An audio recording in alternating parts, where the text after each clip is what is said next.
Welcome to the Bell Curve. Here, in the icy heart of post-nuclear Colorado, civilization has long since fallen. Yet humanity's contradictions endure. The desperate still cling to ideals, the violent still find new ways to justify their brutality, and the hopeful, well, they still get shot first.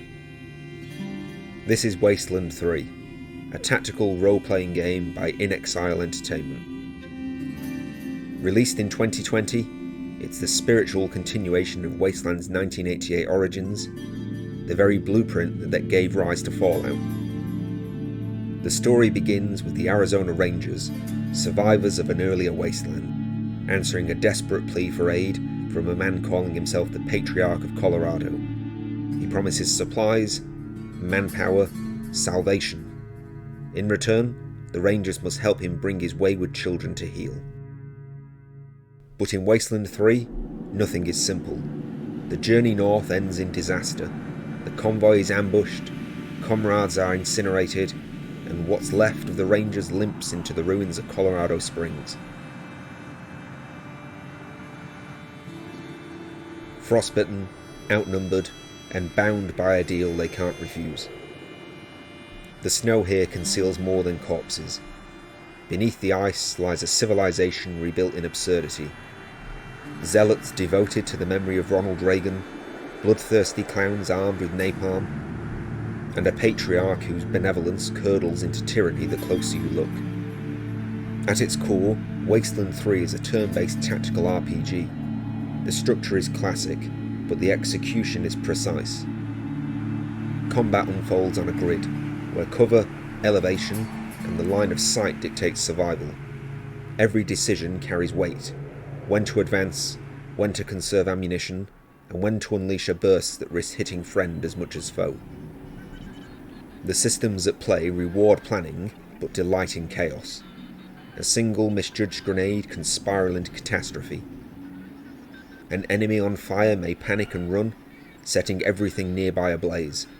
And when the snow settles, you're left with a scene of carnage that's equal parts strategic victory and moral compromise.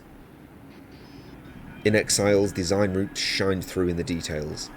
Skill trees encourage specialism. One ranger might focus on mechanical repair and energy weapons, another on leadership and persuasion. Every choice feels functional, even in dialogue. The same skill that lets you fix a generator might also let you talk down a madman threatening to blow it up. The apocalypse has rarely been this absurd or this sharply written. Wasteland 3 is a game that juxtaposes its brutality with wit and black comedy. You can spend one moment debating theology with an artificial intelligence programmed to mimic Ronald Reagan's voice, and the next, adopting a cyborg animal as your companion. But it's not humour for its own sake. The absurdity exposes what people choose to believe when the world collapses. The Gipper's worship isn't parody, it's pathology. The clown's nihilism isn't random, it's what happens when joy is the last rebellion left. In the quieter moments, Wasteland 3 achieves something rare. It finds humanity amid the trouble. Characters you expect to hate, raiders, cultists, bureaucrats, reveal glimpses of fragility and desperation. The player is constantly reminded that morality here isn't a binary system, but a shifting field of survival, loyalty, and guilt. Few games give consequences such definition. Every decision, whether in dialogue or on the battlefield, ripples through the world. Aid one faction and you alienate another. Execute a warlord and you might stabilize a region, but you'll also orphan their children. Unlike many RPGs that signpost morality with a near colour-coded system, Wasteland 3 leaves you adrift. There is no paragon or renegade, there are only choices and their repercussions. The game's writing thrives on ambiguity. You're asked to uphold order in a land where order itself has become suspect. Every quest forces introspection. Are you restoring civilization or imposing it? And then there's the Patriarch himself, a figure who embodies Wasteland 3's central contradiction.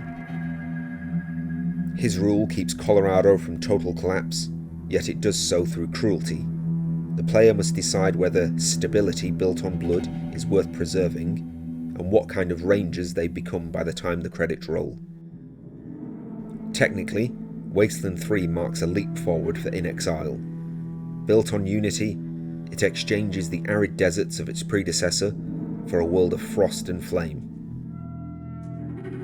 Snow crunches underfoot, neon lights cut through blizzards, the aesthetic is both stark and saturated, a comic book apocalypse rendered in cold steel and warm blood.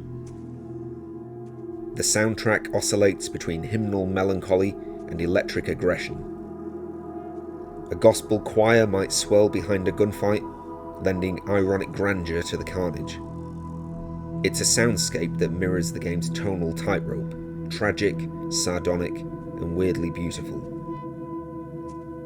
Wasteland 3 doesn't reinvent the RPG, it refines it, sanding away excess, tightening the pacing, and making every encounter feel meaningful.